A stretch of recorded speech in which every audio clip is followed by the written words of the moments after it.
درود خدا بر شما دوستان عزیزم. جاتون خالی روبروی حرم مطهر آقا امامزاده صالح علیه السلام. جای همه دوستان خالی در شب اول ماه محرم. بعد از ظهر به دوستان عزیزم عرض کردم که لطف کنی اطلاع رسانی بکنیم. امشب شب اول محرم امام حسین علیه السلام و چند دقیقه راجع به قدرت عشق صحبت کنیم. معمولا امام حسین رو ما با عنوان شجاعت و شهامت و ایثار و اینا میشناسیم، ولی خیلی کم شده که امام حسین علیه السلام رو به عنوان یه عاشق بشناسیم.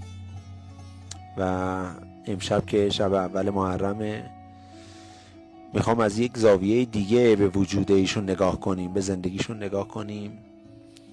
همیشه بچه ها سعی کنید یه جوری به همه قضایا نگاه کنیم که تا الان نگاه نکردیم، یا یه جوری که دیگران نگاه نمی کنن. وگرنه اگه قرار باشه ما هم عوامانه نگاه کنیم که دیگه فایده ای نداره. عوامانه 30 سال 40 سال رفتی محرم و سینه زنی و هیئت و نمیدونم علم و گریه و الان هم بخوای امسال هم دوباره عوامانه وارد بشی، قشنگ نیست، در شأن تو نیست، به بلوغ نرسیدی، هنوز نابالغی. یعنی فقط از امام حسین یک علم میشناسی و یه نمیدونم شهادت میشناسی و یه آب نخوردن حضرت ابوالفضل میشناسی و معمولا ما چیز بیشتری نمیدونیم، چیز بیشتری دیگه یعنی به اون یاد ندادن. ولی میخوام امشب بریم از یه زاویه دیگه نگاه کنیم. یه آدم بسیار بسیار آگاه، آدمی که به قول مولانا 5 حسش فعاله. اونم نه این 5 حس ما، 5 حسی هست جز این 5 حس. آن چو زر سرخ دان این را چو مس. یه 5 حس دیگه داره، همش فعال، قشنگ نشانه ها رو میفهمه، قشنگ حرکت ها رو میفهمه، انرژی ها رو میفهمه، ارتعاش ها رو میفهمه، فرکانس ها رو میفهمه، امواج رو میفهمه. اینقدر کانالاش باز علم نشرح لک صدرک، همه کانالا باز. این پا میشه میاد به دعوت این آدمایی که براش نامه داده بودن در کوفه و میاد میبینه که اون سفیری که ما فرستادیم اینو کشتنش. این رفته بود اونجا که مثلا کارهای مقدماتی رو آماده کنه، اینو گرفتن از بالای دارالاماره پرتش کردن پایین، مسلم رو کشتنش. همونجا متوجه شدیشون که داستان عوض شده. اونایی که برای من نوشته بودم ما منتظر شما هستیم یه مهمونی خیلی خوب به شما بدیم، و یه مهمونی دیگه است، مهمونی شهادته و قرار اینجا ما تست بشیم. تمام اون چیزایی که در مکتب پدرمون علی خوندیم اینجا قرار تست بشیم.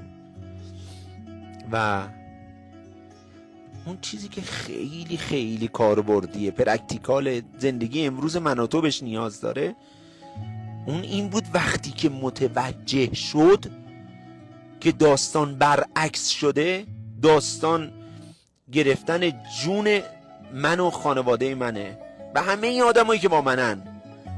وقتی که متوجه شد داستان از پذیرایی و مهمونی و بیا باغامون رسیده و میوه‌هامون همه منتظر شماست، رسیده به این که بیا اینجا شمشیرها حالا منتظرتن. ابن زیاد حالا چه تبلیغاتی کرد، مردم رأی مردم رو عوض کرد، نظرشون برگشت، بماند. اینا دیگه از بچگی اینقدر شنیدین، نمیخوام توضیح بدم. ولی فعلا فهمید که آقا دیگه عوض شده داستان دیگه. یعنی مواجه شد با یه داستان عجیب و غریب که بوی کشته شدن هممون داره میاد. هر کسی باشه اینجا تمام ایمانش بچه محک میخوره. اصلا دعا نکنید بچه ها، این دعا هیچ وقت تو پیشگاه کائنات مستجاب نمیشه که خدایا منو آزمایش نکن. حدیثه پیامبر گفته هیچ وقت این دعا مستجاب نمیشه. خدایا منو آزمایش نکن. مگه میشه؟ تو اصلا جایی اومدی که محل آزمایشه. میخوان اعیارتو، جوهرتو، قدرتو به خودت نشون بدن. آزمایش نشم یعنی چی؟ آزمایش میشی، خیلی هم آزمایش میشی. بنا به اون وسعت روحی و مرتبه روحیت هم آزمایش میشی. وقتی متوجه شده امام حسین که داستان برعکس شده، مهمونی و پذیرایی تبدیل شده به قتلگاه. بچه ها ببینید تو این لحظه چقدر انسان باید رابطش با مرکز جهان هستی اوکی باشه. چقدر باید با اون اصل کاری باید اوکی باشی که خودتو نبازی. هر کسی دیگه باشه اونجا یه سکته ناقص به قول امروزی ها میزنه. آرام آرام آرام آرام. حالا خودت آرومی، این همه آدم که دنبالتن اینا رو چه جوری میخوای آروم کنی؟ این بچه کوچولوها رو چه جوری میخوای آروم کنی؟ این خانوما رو چه جوری میخوای آروم کنی؟ بابا خودت یه راهی رو رفتی آخرش رسیده، الان به کشته شدن باشه اوکی. اینا چی؟ اینا برای چی؟ بچه 3 ساله و بچه 6 ماهه و خانم 20 ساله و اینا چه گناهی دارن؟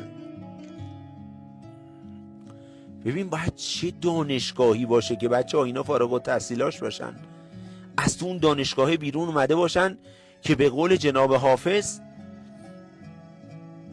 در زلف چون کمندش ای دل مپیچ کانجا سرها بریده بینی بی جرم و بی جنایت. که تو دانشگاه اینا به اینا یاد دادن که آقا اگر تو راه عاشقی قدم گذاشتی، اگر اون معشوق یه روز برگشت بهت گفت جون تو ازت میخوام، تو اگه عشقت واقعی باشه، اگه خودت عاشق واقعی باشی، فیک نباشی، میگی به قول حافظ جان چه باشد که فدای قدم دوست کنم. این متاعی است که هر بی سر و پای دارد. جان چیه؟ ای کاش از جان ارزشمندتر داشتم تقدیمت میکردم. ببین کسی که میشناسه خداوند چیه، اصلا تقدیم کردن جان براش معنا نداره، جوکه براش. انگار مثل اینه که یه لیوان آب بدی دستش بگی بخور. چرا ما در راه خداوند هیچی حاضر نیستیم بدیم؟ چون نمیشناسیم طرفمون کیه. خدا برای ما 3 تا حرفه، خ دال الف. خدا برای ما 3 تا حرفه. خدا برای ما یه حقیقت زنده نیست که ببینیمش، بشناسیمش. نه آقای ارشیانفر، معلمامون به اون میگفتن اصلا راجع به خدا فکر نکنی، حرف نزنید، صحبتم نکنین، فقط بپرستیدش. بابا چیو بپرستم وقتی کسی رو نمیبینم، نمیشناسمش؟ پس چرا امام علی میگه لم اعبد ربا لم اره؟ من خدا رو اگه نبینم عبادت نمیکنم. یعنی خدا رو میبینه؟ بابا میگه اگه نبینم عبادت نمیکنم. یعنی داره به ماها میگه شمایی که نمیبینید چجوری عبادت میکنید؟ گوشه ناخونتونم نمیتونید براش بدید، بیاد مثل امام حسین جون بدید، خانواده‌تون رو بدید؟ تو ناخونت هم نمیدی چون نمیدونی طرفت کیه. تا بهت گفتن عشق، چهره یه جنس مخالف میاد از بچگی تو ذهنت. عشق یعنی ایشون، عشق یعنی با این صحبت کردن، عشق یعنی ارتباط با جنس مخالف. اصلا فرای این و ورای این چیزی به تو نگفتن که آقا این قبول عشق خوبی هم هست، سعی کن توش تمام خودتو بذاری. زمینی هم هست، خیلی هم مقدسه، حرمت هم داره، ولی برو بالا. ببین از اون بالاتر هم هست. اونو امام حسین پیدا کرده بود، اونو حضرت علی پیدا کرده بود. برای همین حضرت علی با پا زد به ابن ملجم تو مسجد، گفت بلند شو. گفت پاشو، میدونم امشب برای چی اومدی مسجد. خب یعنی امام علی نمیتونست به یه نفر بگه آقا اینو بگیرید این امشب اومده منو بکشه؟ نمیتونست. چرا خودش بیدارش کرد؟ گفت پاشو امشب میدونم برای چی اومدی. چون همون 10 دقیقه بعدش گفت فست و رب الکعبه، به خدا قسم نمیدونی چه لطفی در حق من کردی ابن ملجم، نمیدونی برا من چی کار کردی، نمیدونی برام چی کار کردی، لطفی که تو کردی هیچ احدی تو زندگی به من نکرد. گفت چه کار کرد برات؟ گفت قفس رو باز کرد به پرنده‌ای که 63 سال توی این قفسه بود، گفت بیا برو بیرون، بفرمایید آزادیت مبارک، بپر برو آزاد شدی. چی کار کردی برا من ابن ملجم؟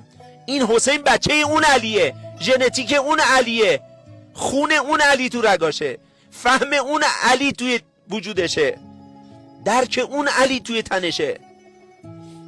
اگه میشه از وقتی که فهمید که خدا میخواد ما رو تست کنه، خدا داره تست از همون میگیره، میگه عاشقی؟ عاشق من؟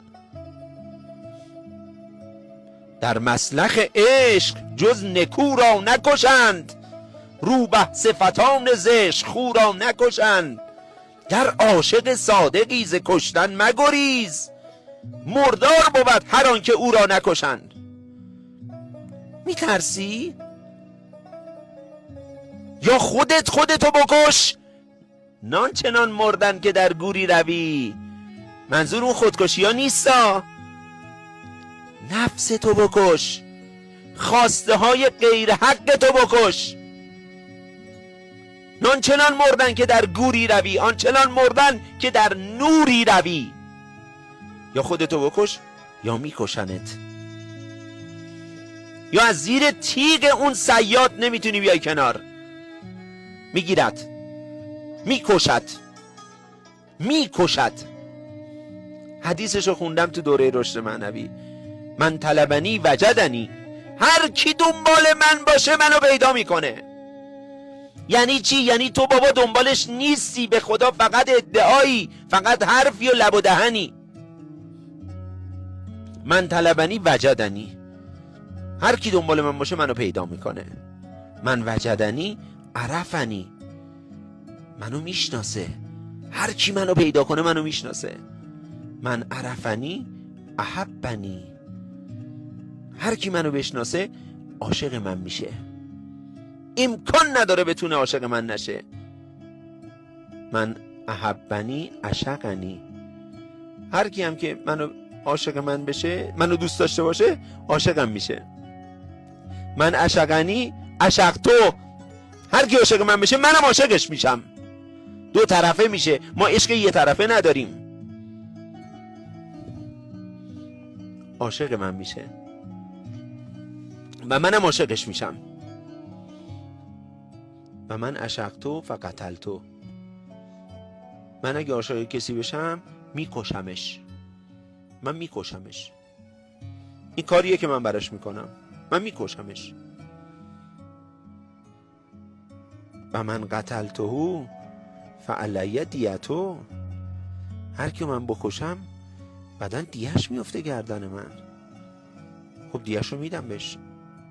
و من علی دیتو فانا دیتو، هر کی که دیهش گردن من بیفته خودم میشم دیهش، خودم رو میدم بهش، خودم رو میدم بهش. خدای با این عظمت میاد دیه من میشه خودش، خدایی که هیچ کس نمیتونه عظمتش رو بفهمه میاد دیه تو میشه. بله عاشق شو، اجازه بده هرچی غیر عشق از تو وجودت بندازه بیرون، پاکت کنه، زلالت کنه، آتیش عشق رو بندازه تو وجودت، بعد ببین دیه میشه یا نمیشه. ببین نشد برای مولانا، برای منصور حلاج نشد، برای حضرت داوود نشد، برای حضرت سلیمان نشد، برای پیامبر نشد، برای حضرت فاطمه نشد، برای محسن نشد. مولانا میگه اقتلونی اقتلونی یا ثقات، ان فی قتلی حیات فی الحیات، بکشید مرا که در کشتن من زندگانی بعد از زندگانی منتظر منه. بمیرید بمیرید، از این نفس بمیرید، از این نفس شمردید همه روح پذیرید.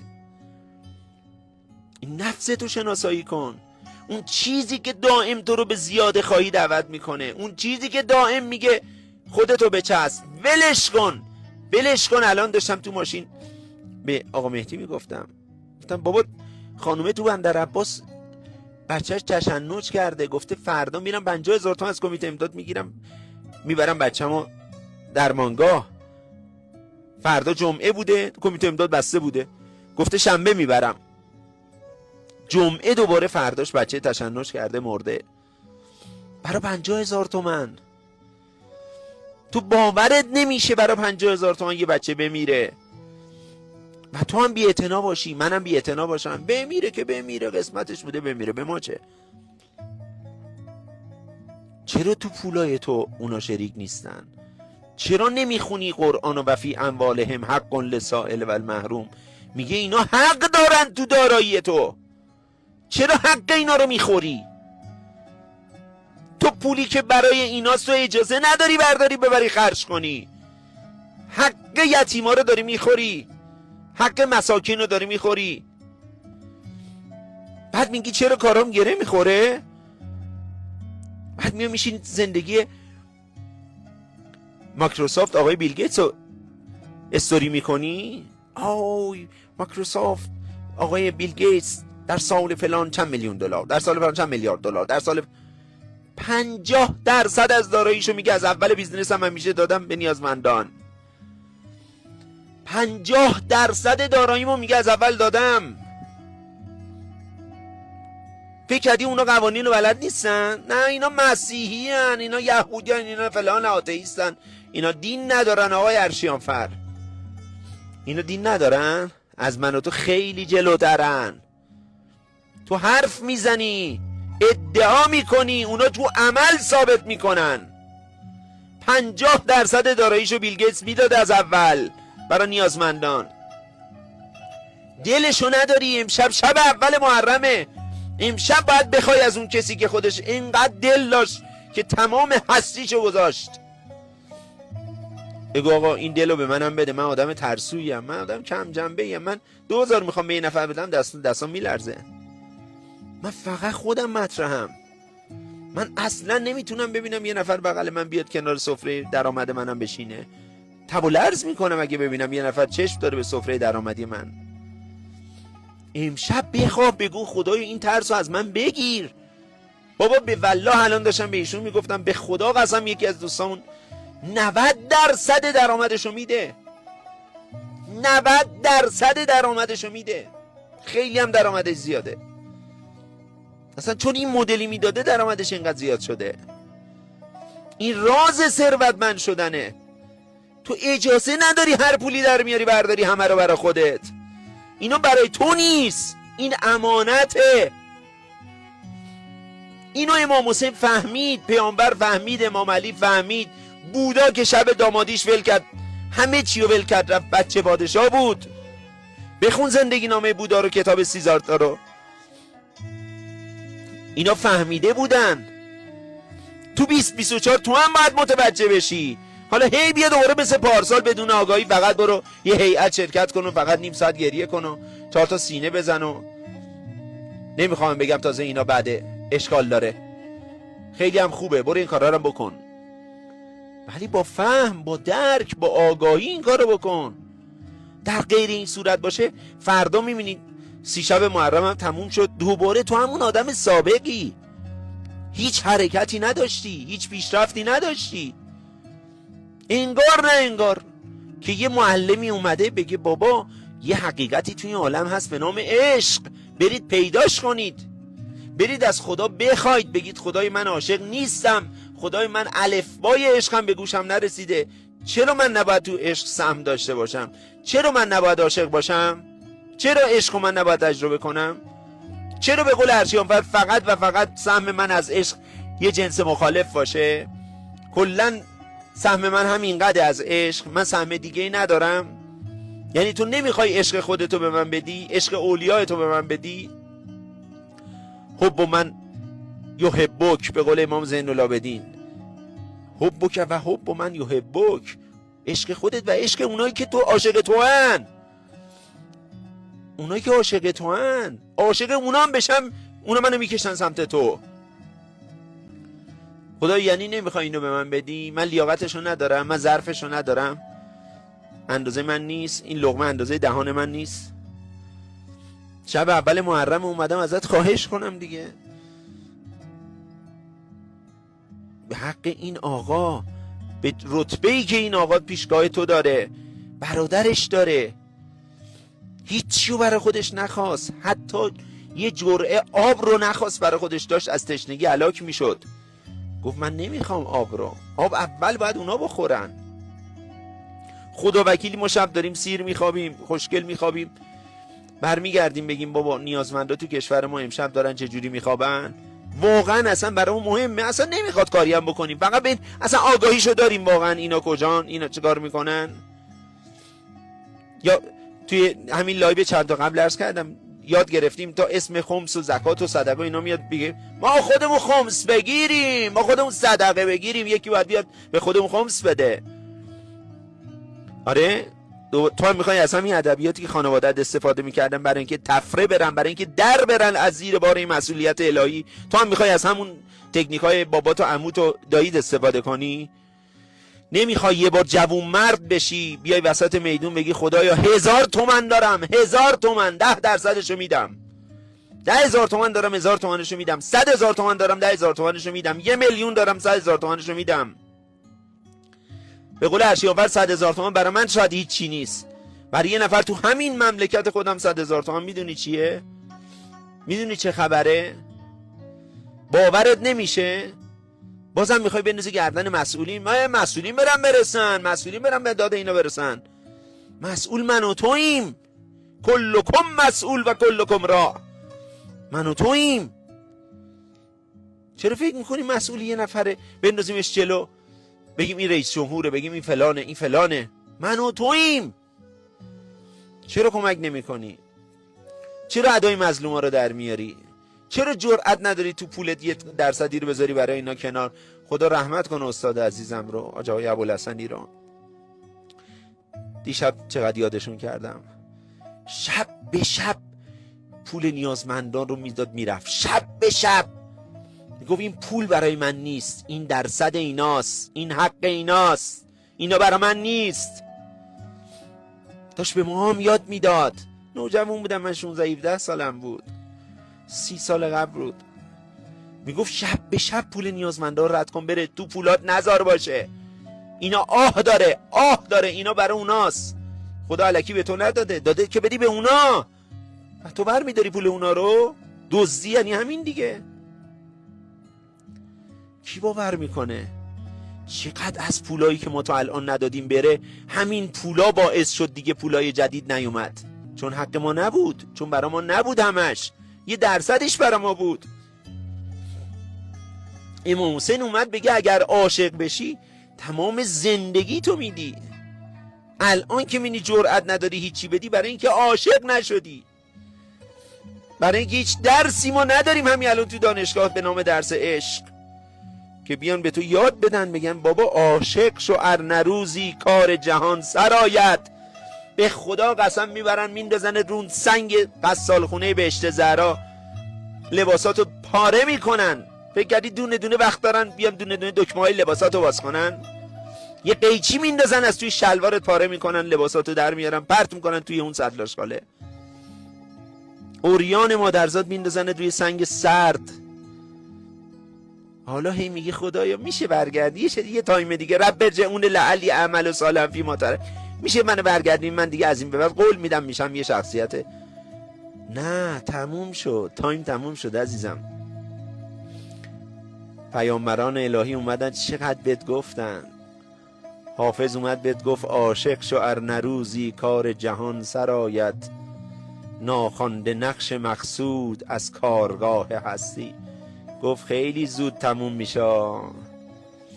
من بابام 48 سالگی از دنیا رفت در عرض 10 ثانیه. تو خوابم نمیدید تو 48 سالگی از دنیا بره. درس بگیر، بیدار شو. شب اول محرمه، به قرآن نمیخواستم اصلا، من امشب برنامه نداشتم. بعد از ظهر بهم گفتن امشب باید صحبت کنی، امشب باید شب اول صحبت کنی. باید بگی امام حسین کشته عشق شد، باید بگی از خدا من شب اول عشق بخواید. تو اگه عشق ازت بگیرن هیچی نداری، هیچی. مثل مرغ پلاستیکی میشی که مگه میشه خورد مرغ پلاستیکی رو؟ مرغ کپی مرغ، مو نمیزنه با مرغ ولی پلاستیکیه. به خودمون بیایم، بیدار شیم. ما خوابیم، از صبح تا شب دنبال پول پول پول پول پول پول پول پول پول پول پول. بگو عشق عشق عشق عشق عشق عشق. هر کی تو رو میبینه یاد خدا بیفته، یاد امام حسین بیفته. جرأتشو داری بری مثل مرحوم مرشد چلویی بنویسی بالا مغازت هم پول دستی داده میشود، هم نسیه، هم غذای رایگان؟ جرأتشو داری؟ ایمانشو داری؟ یقینشو داری؟ یا مثل دوست عزیز ما که تو مشهد دکترن، اونجا از این کارتونا درست کرده بود، گذاشته بود تو مطبش نوشته بود هر چقدر میخواهد بیاندازد، هر چقدر میخواهد بردارد. قسم میخورد میگفت سید به والله اکثر شبا میدم 1000 تومن هم دیگه نمونده توش. بر میداشتن نیازمندایی که میومدن، منم میگفتم نوش جونشون بذار بردارن. جرأتشو داری بگی من پزشک میشم خدایا مینویسم هر کی پول داره بیاد، هر کی ندارم بیاد؟ قدم جفتشون رو چشمای من. جرأتشو داری بگی لا نرید منکم جزاء ولا شکورا، من مزدم از خدا میگیرم؟ قل لا اسالکم علیه اجرا الا المودة فی القربى. خدای من مزدم از تو میخوام، از مردم نمیخوام. من مزدی که مردم بدن و از اونی که تو بدی از مردم بدن خیلی بیشتر دوست دارم، من اونو میخوام، من اینو نمیخوام. جرأت داری همچی معامله کنی با خدا؟ و باورت میشه اکثر ثروتمندای دنیا اینجوری معامله کردن که ثروتمند شدن؟ به قرآن 1000 تاشون میشناسم، خیلیشون با خودم دوست صمیمیان. نمیدونی چقدر عارفن، نمیدونی چقدر قشنگ از پول میگذرن. میدونستیم بزرگترین راز پوله که تو کتابا متاسفانه نیست؟ به میزانی که ساده میتونی از پول بگذری ساده بهت میدن. قاب کن با طلا بنویس بزن بالا سرت. به میزانی که ساده میتونی از پول بگذری پول بهت میدن، نه اینکه به میزانی که میتونی پول جمع کنی بهت میدن. پول جمع کنی که پدرتو در میارن. نخوندی الذی جمع مالا و عدده ایحسب ان ماله اخلده کلا لینبذن فی الحطمه تو قرآن؟ اجازه نداری تو پول جمع کنی. جایی که طرف برای 50,000 تومان بچهش داره میمیره، تو برای چی میری پول دپو میکنی؟ نه آقای ارشیان فر، مثل اینکه شما اقتصاد نمیدونی، مثل اینکه شما تورم خبر نداری. عزیز من 48 سالمه، من بچه اون نابینایی هستم که 5 تا بچه داشت. بهترین زندگی رو برای بچه‌هاش به لطف خدا رقم زد با نابینایی. به کی داری میگی؟ به من داری میگی که ایمان و اعتقاد به غیب رو لحظه به لحظه تو زندگی پدر مادرم دیدم. فکر کردی این حرفا رو رفتم تو دانشگاه حوزه پیدا کردم اومدم دارم امشب شب اول محرم با تو صحبت میکنم؟ اینا رو تو زندگی پدر مادرم دیدم. اون ویدیو مادرمو ندیدی؟ بزن ویدیو مادر ارشیانفر، همین امشب بشین نگاه کن، 10 دقیقه است. نشنیدی؟ میگه میرفتم کف حیاط دستامو میگرفتم بالا میگفتم خدای کمکم کن، من جز تو کسی رو ندارم. و خدا برام شاهکار کرد، نه کار کرد، شاهکار کرد برام. گوش نکردی اون ویدیو مادرمو؟ برو گوش بده. چقدر زندگیت با ترس داره میره جلو. 1000 امام حسین تهدیدت کردن، 1000 امام حسین تو این کائنات چیزی رو از تو خواستن بگیرن. امام حسین همه چی شو داد، تو چی دادی؟ تو چی دادی؟ هر سالم میری اونجا سینه میزنی، گریه میکنی، غذا میخوری، میای بیرون انگار نه انگار آگاهی برات نمیاد که بابا این آقای داره بهت یاد میده، میگه به همه چی تو به پای حضرت عشق بریز، ضرر نمی کنی، ضرر نمی کنی. به قول جناب حافظ اگه تمام دار و ندارت رو به پای عشق بریزی، کافرم گر جوی زیان کنی ضرر کنی. توی اون غزل معروفش اگه همه هستی تو به پای حضرت عشق ریختی، اگر ضرر کردی، برو بزن زندگی نامه مرشد چلویی رو بخون. فکر میکنی اینا افسانه بودن تو بازار تهران؟ غذای رایگان میداد هر کی نداشت، پول دستی میداد. مثلا زندگی نامه مرشد چلویی امشب بخون، از اولیاء خدا شد. محال کسی بتونه از پول بگذره خدا نیاد سراغش، خدا خودشو بهش هدیه نده، امام حسین خودشو نیاد بهش هدیه بده. بگذر از پول. داری با ماشین کار میکنین، احساس میکنی بابا این بیچاره نداره، بگو کرایه نمیخواد بدین، بگو کرایه نمیخواد بدید. مهمون امام حسینی، مهمون امام زمانی، مهمون حضرت فاطمه ای. بعد حضرت فاطمه میگه مهمون من کردی اونو، حالا وایسا ببین با چی کار میکنم. امام حسین میگه مهمون من کردیش، حالا ببین با چی کار میکنم. نمیخواستم بگم ولی چون شب اول محرمه انرژیشم برام اومد میگم. من تا این انرژی ها برام نیاد نمیتونم حرف بزنم، اجازه ندارم بگم. یکی از دوستای من 33-4 سال پیش اومدن از روستای اردبیل تهران، اومدن همین گوشه میدون تجریش، همین جایی که الان من هستم داریم فیلم میگیریم روبروی امامزاده صالح. میگم یه بساط از این بساط دستفروشی ها درست کردیم گوشه میدون، این دستفروشی میکردیم. از روستای اردبیل، خیلی پسر نازیه. میگه میوه فروشی بود، خیلی میوه فروشی عجیب میفروخت. من هر وقت میرفتم از این میوه میگرفتم میگفتم خدایا این یه سری داره، این یه کاری میکنه، این عادی نمیفروشه، این فروش عادی نیست. یه رو دلو زدم به دریا، رفتم پیداش کردم، بهش گفتم. اسم اون آقا رو نمیگم، اون میوه فروش هم معروفه، پسرموش یکی از این شهیدای معروفه، خدا رحمتش کنه. گفتم این داستان تو چیه؟ تو اینجا عادی نمیفروشی بابا، اینجا 10 تا جعبه موز داره رو دوش این بچه ها میاد داخل خالی میشه، چی جوری میفروشی اینجوری تو میفروشی؟ گفت اهلش هستی بهت بگم؟ گفتم آره اهلشم، بگو. گفت ما از روزی که این میوه فروشیمون رو انداختیم با امام حسین ما اینجا رو شریک شدیم. گفتم چجوری شریک شدیم؟ گفتیم آقا ما روزای تاسوعا و عاشورا این تعداد غذا میدیم، هر چه قدم درآمدمون بره بالا طبق رفتن بالای درآمد اون تعداد غذایی که میدیم رو بیشتر میکنیم. میگو الان 500 تا غذا تاسوعا مثلا میدیم، 500 تا غذا عاشورا 30 سال پیش این دوست من میگفت من این مطلب رو گرفتم، من فهمیدم اینا چرا بیزینسشون اینقدر عجیب غریب میفروشه. اینا یه شریک معنوی دارن، اون شریک خیلی قدرتمنده. گفتم آقا منم نیت کردم از امسال این تعداد غذا رو روز عاشورا میدم. میگه سید الان که باد صحبت میکنم تاسوعا 5000 تا غذا میدم، عاشورام 5000 تا، تو 2 روز 10,000 تا. البته الان نمیتونم بهتون بگم به کجا رسیده ایشونا، الان فقط 200 خورده پرسنل داره تو منطقه 1 تهران. گفت منم رفتم با امام حسین شریک شدم.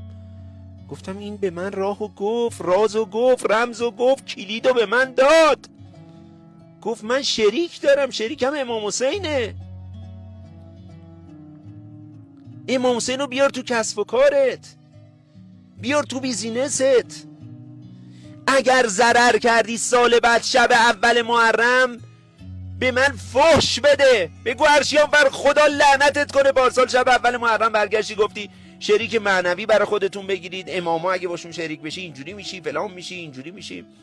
من با امام حسین شریک شدم، با حضرت ابوالفضل شریک شدم، با حضرت فاطمه من شریک شدم. بیزینس من تکون نخورد، شخصیتم تکون نخورد، روحم تکون نخورد، ادبم، حیا، معرفتم، شعورم، هیچ کدوم تکون نخورد. امکان نداره ذره باشی به خدا بری در به خونه این بزرگان، میبرن توی خورشید میکنن، تبدیلت میکنن به خورشید، خودت میشی چند وقت دیگه بعد خورشید. تویی که ذره بودی، تویی که هیچی نبودی، کار اینا اینه که از هیچ همه چی درست کنن. حالا اینکه شب اول محرم اومدی یه دفعه اینجا هممون دورم 5000 نفر آدم الان نشستیم داریم این حرفا رو میزنیم، اینم نقشه خود اوناست. نه اینکه فکر کنی الان ارشیانفر آدم شاخیه، تو آدم شاخی هستی. بابا هیچ کدوممون به خدا هیچ چی نیستیم، به اندازه اون بچه کوچیکه اون خانواده که 6 ماهش بود حضرت علی اصغر هم نیستیم. خدا رحمت کنه استاد عزیزم آقای حقشناسا، میگفت نه من بزرگان این عالم رو دیدم در عالم معنا، همشون دستشون به قنداقه علی اصغر امام حسینه. نه من همه بزرگان این دنیا رو میدیدم در عالم باطن دستشون به قنداقه علی اصغر امام حسینه. خدا رحمت کنه استادو، میگو به خدا قسم بزرگترین خواسته های زندگیم رو از بچه 6 ماه امام حسین گرفتم، واسطش کردم پیش خدا. گفتم تو ظاهرت 6 ماهته، 6000 میلیارد سال نوری تو عمر داری، تو معرفت، تو ادب، اینو برای من کمک کن انجام بشه. واسطه شو پیش من و خداوند، وکیل من شو. بچه 6 ماهه، بچه 6 ماهه. برو عزیزم روز تاسوعا تو میدون هفته تیر تهران، اون وقت میفهمی داستان چیه. اون 100 تا کامیون خاور و نیسانی که وایسادن اونجا تمام این قربونیا رو آوردن برای روز تاسوعا، یه دونه اونا مسلمون نیستن، اونا همه ارمنیان. دیدن از حضرت ابوالفضل، گرفتن از حضرت ابوالفضل که اومدن وایسادن اونجا دارن قربونی میکنن برای غذاها.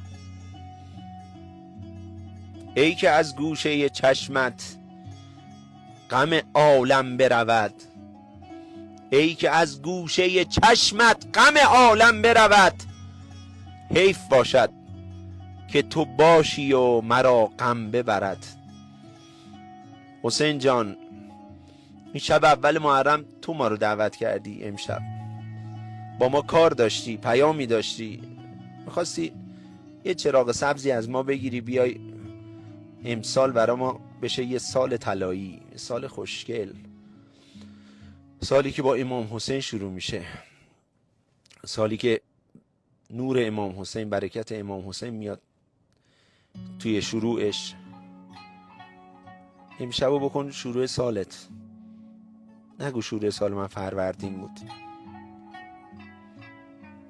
سالهای قمری میدونی که امشب شب اول سال قمریه،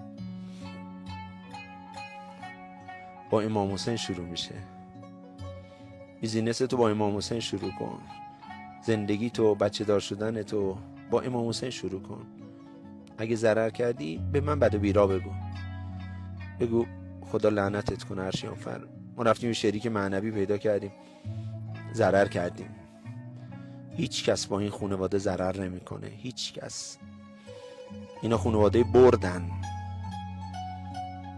1400 سال از دنیا رفته، 20 میلیون نفر آدم فقط پیاده بلند میشن میرن به دیدن مزارش. تو بابات 20 سال پیش فوت کرده، الان زنگ بزن به داداشت بگو بیا برای بابا 20مین سالگرد بگیریم، بهت میخنده. میگه دیوونه شدی 20مین سالگرد بابا رو بگیریم؟ 1400 سال پیش این خانواده رفتن، 1400 سال مردم ببین دارن براشون چیکار میکنن. 4 بار این حرم امام حسین رو شخم زدن، حیوان انداختن توش، زمینی کشاورزیش کردن، آب انداختن توش. برو بخون تو تاریخ که اینجا گل نکنه، اینجا بولد نشه. نمیدونستن هیچ کس جلوی عشق نمیتونه بگیره. قدرتمندترین نیرو در عالم قدرت عشق.